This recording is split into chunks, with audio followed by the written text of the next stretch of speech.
Saudações aos amigos do Grupo Espírita Francisco Xavier. Nós fazemos votos que estejam todos bem, se cuidando, aproveitando esses períodos para trabalhar a harmonização interior, a confiança em Jesus. A passagem do Evangelho segundo o Espiritismo, que nos coube conversar hoje, é do capítulo 16, Servir a Deus e a Mamon, sobre a salvação dos ricos. Diz o Mestre Jesus em Lucas: nenhum servo pode servir a dois senhores, porque ou há de aborrecer a um e amar ao outro, ou há de entregar-se a um e não fazer caso do outro. Vós não podeis servir a Deus e às riquezas. Nas palavras do Mestre, é difícil para um rico entrar no reino dos céus. O Espiritismo vai nos esclarecer que isso se dá devido aos desafios diferenciados que se nos apresentam, por um lado a riqueza e por outro lado a pobreza. Na riqueza a gente sabe que existe uma tentação muito grande a nós darmos vazão às nossas paixões, aos nossos instintos mais brutos, mais primitivos, mas que por outro lado também nos oferece recursos de agir com benevolência, ajudando tanto a nos erguer moralmente, quanto a erguer também o nosso próximo, com auxílio, de todas as questões que o dinheiro pode favorecer. E a pobreza, por outro lado, se pode tanto incitar ao desespero ou à revolta, também pode auxiliar a desenvolver a paciência e a resignação. Então, quando nós dizemos que não é possível servir a Deus e a Mamon ao mesmo tempo, é importante que nós compreendamos que servir a Deus significa valorizar mais as coisas da alma e os interesses da vida futura. E servir a Mamon significa valorizar mais as coisas do mundo material. Sem desconsiderar os cuidados que nós devemos ter com a vida na Terra, o trabalho para o nosso sustento, os cuidados com o nosso corpo físico, é importante nós termos sempre em mente que a vida do espírito constitui a verdadeira riqueza. Os espíritos dizem ainda nessa passagem no Evangelho: o homem não possui como seu senão aquilo que pode levar desse mundo, o que ele encontra ao chegar e o que deixa ao partir, goza somente durante a sua permanência na Terra. Por isso que, se nós precisamos ter consciência da importância dos recursos materiais, sim, é importante que nós lembremos que existe uma importância espiritual, inclusive com relação a esses mesmos recursos, para que esses recursos sejam usados a favor do nosso adiantamento espiritual. Porque nós acompanhamos nos consultórios de psicoterapia, nos noticiários, no dia a dia, a busca desenfreada pelo poder, pela glória efêmera. E mais, nós vemos tantas pessoas que conquistam todos esses recursos e que se deparam com um grande vazio existencial. Nós vemos essas pessoas tantas vezes querendo mais e mais. Na corrupção na política, por exemplo, não basta ter um patrimônio de X milhões. É preciso multiplicar quase que infinitamente, porque não sacia. Todas as glórias do mundo material, elas não preenchem esse vazio. As novidades do exterior, elas saturam com uma velocidade incrível. Então a gente vê da mesma maneira pessoas que buscam constantemente novos parceiros sexuais, nunca se contentando em ter uma só relação através da qual possa então trabalhar o seu mundo afetivo, aprofundar o vínculo emocional. As compensações do prazer são muito rápidas e muitas vezes frustrantes, produzindo uma amargura que às vezes a pessoa não consegue explicar. E aí a gente vê quem tem tudo, dinheiro, família, beleza, inteligência e poder, e no entanto não se sentem felizes. De novo, essas questões elas não preenchem o vazio existencial. E aí nós recorremos à obra da querida mentora Joana de Ângeles para nos auxiliar a entender esse funcionamento do nosso mundo emocional. E ela vai dizer no livro Amor, Imbatível Amor, que os indivíduos são devorados pela volúpia do muito agarrar e do pouco reter. Há um desespero por aparecer, uma necessidade de se estar em todos os lugares ao mesmo tempo, tombando na exaustão.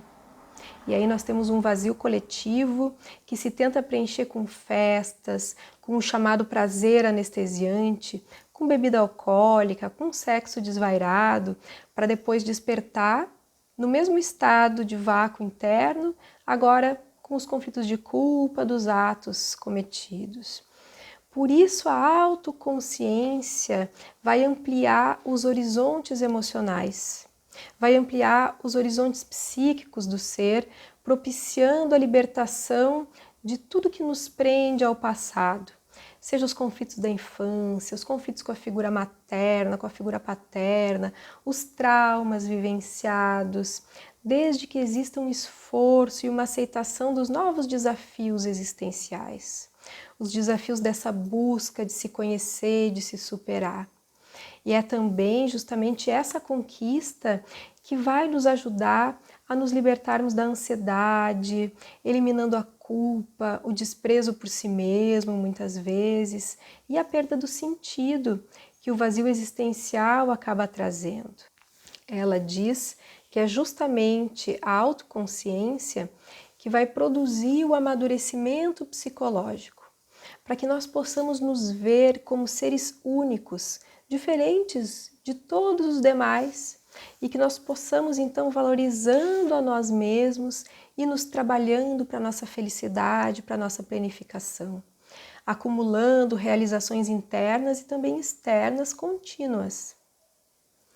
Ela diz que tudo no ser vivente exige ação, exige movimento, exige esforço, que mais vão nos fortalecendo para desempenhar as finalidades a que nós fomos destinados, que é justamente desenvolver as virtudes e alcançar a plenitude existencial, que na verdade são o nosso verdadeiro patrimônio. Os espíritos no Evangelho, nessa passagem, dizem também que a inteligência, o conhecimento, as qualidades morais é o que nós trazemos e é o que nós levamos e que não está no poder de ninguém nos tirar. E que é o que vai nos servir muito mais ainda na vida futura, no plano espiritual, do que nessa. E é disso que depende nós sermos mais ricos na partida do que na chegada. Daquilo que nós tivermos adquirido é que vai depender a nossa posição futura. A desigualdade das riquezas, ainda refletindo a respeito dessa passagem, é um problema que nós só conseguimos compreender considerando a pluralidade das existências, né? Porque no Evangelho a gente lê por que os homens não são igualmente ricos, por que os homens não têm igualmente poder na terra. E os espíritos ainda vão dizer de uma maneira contundente que nós não somos igualmente inteligentes, ativos e laboriosos para adquirir e nem moderados e previdentes para conservar. E por fim, eles recomendam a todos aqueles que podem dar, seja pouco, seja muito, que nós possamos dar a esmola quando necessário, mas tanto quanto possível, converter esse recurso em salário para aquele que a recebe, para que não se envergonhe. Então, seguindo com a nossa reflexão, servir a Mamon é dar excessivo valor às coisas da terra. Se por um lado é fundamental que nós cuidemos de nós, cuidemos do nosso próximo, do ponto de vista físico, material, por outro, é importante nós ficarmos em paz, lembrando que mesmo diante da morte do corpo físico, a vida não se desfaz. A morte, o Espiritismo, que é o grande consolador prometido por Jesus, vai nos dizer: a morte é apenas uma passagem. Numa psicografia feita pelo Divaldo Franco, em 2006, a Joana de Ângeles fala sobre a transição planetária.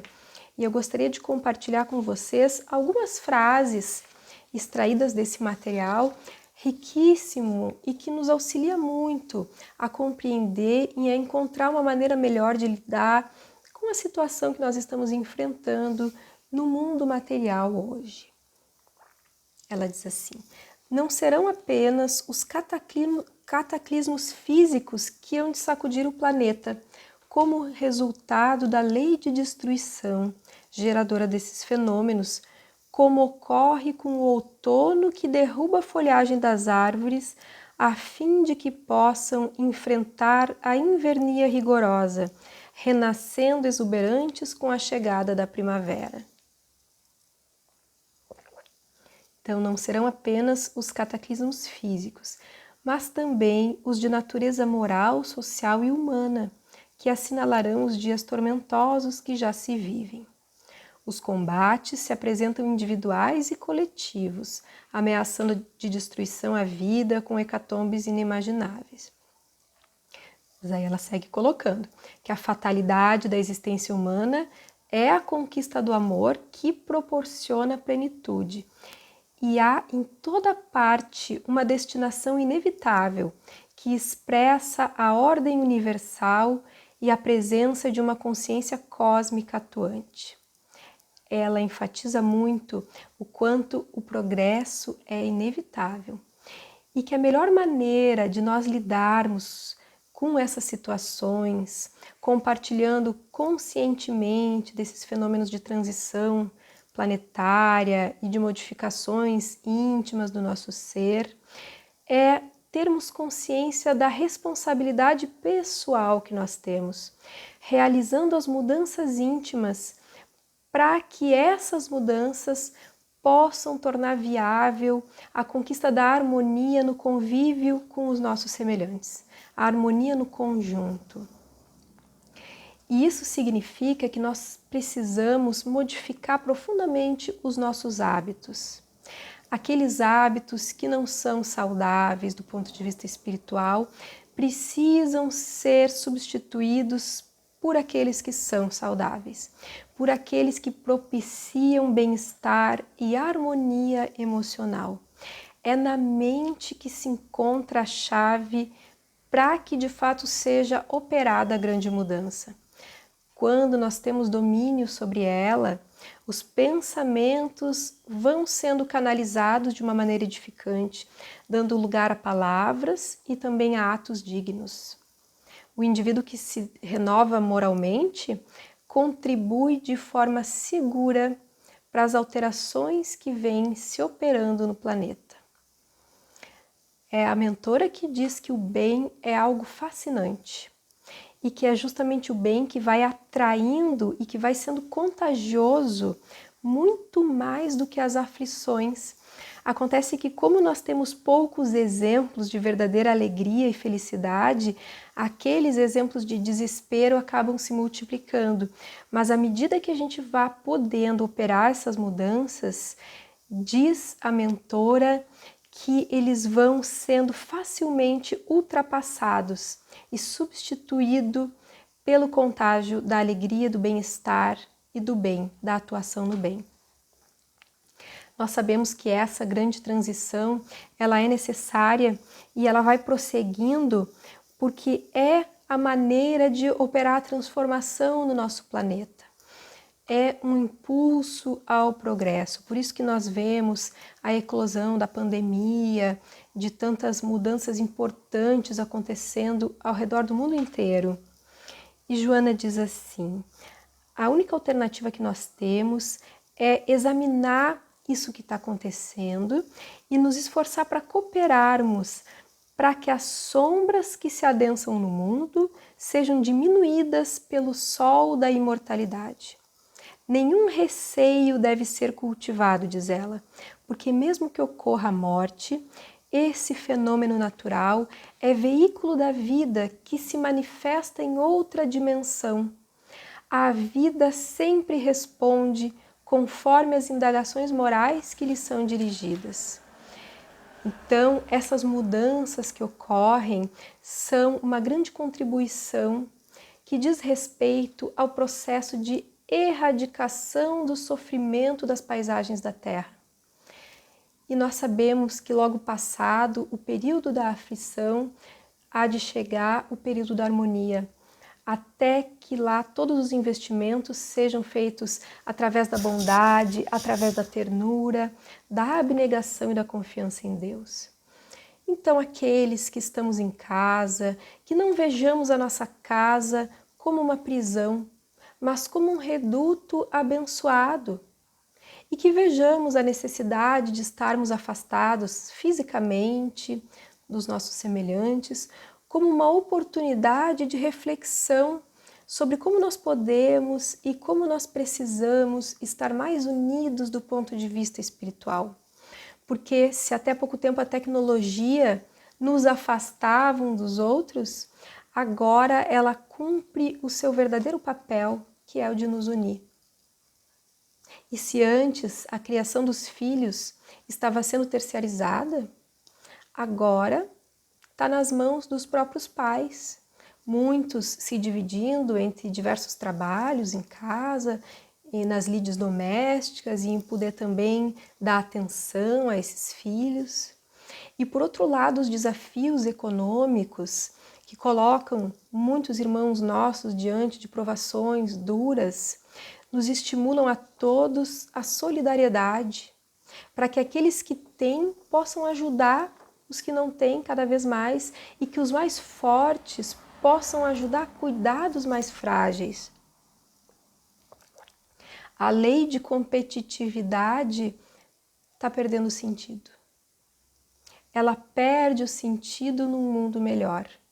E é a lei da cooperação que passa a ser mais importante para a sobrevivência. Por isso, quando nós vermos as notícias a respeito da pandemia do coronavírus, busquemos o consolo que o Espiritismo nos oferece, lembrando que nós não estamos sós.